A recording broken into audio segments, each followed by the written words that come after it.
Cette façade, c'est quasiment presque 1000 ans d'histoire. Alors on va commencer par le haut, si on veut lire la façade. Vous voyez ces petites fenêtres alignées avec les fentes qui sont visibles, ce sont des archères. Retracer 1000 ans d'histoire, c'est la mission des chercheurs de l'INRAP.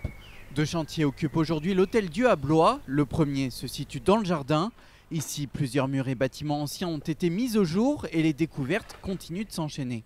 On a nettoyé il y a 2 jours un nouveau secteur là, de la fouille. Et donc là, on a identifié plusieurs gros volumes de sédiments qui correspondent à des couches, à des unités stratigraphiques.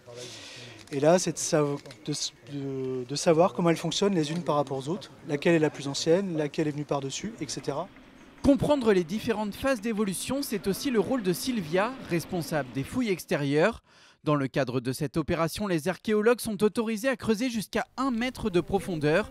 Mais cette limite peut être dépassée si une découverte le justifie. Au niveau du mètre de profondeur, on a commencé à voir des choses assez étranges. Beaucoup de scories de cuivre, mais beaucoup. Et là, et tout un ensemble assez brûlé. On s'est dit oh là là là là. Donc, du coup, on avait la surface du four, en fait. Et le moule à cloche, c'est quelque chose qui est très volumineux. Donc, il a fallu qu'on descende vraiment en profondeur.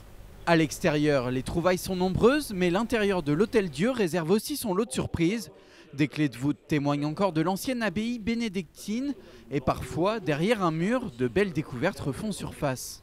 Trouver plus de 70 fragments dans du pain avec différents décors qui fonctionnent tous ensemble. On est dans la même phase, la même période de décor entre le 12e et le 13e siècle. Donc 70 fragments, et celui-là c'est le plus beau fragment qu'on ait pu retrouver, le plus gros. À l'occasion des Journées européennes de l'archéologie, le chantier sera ouvert au public. Rendez-vous les 14 et 15 juin pour les plus curieux.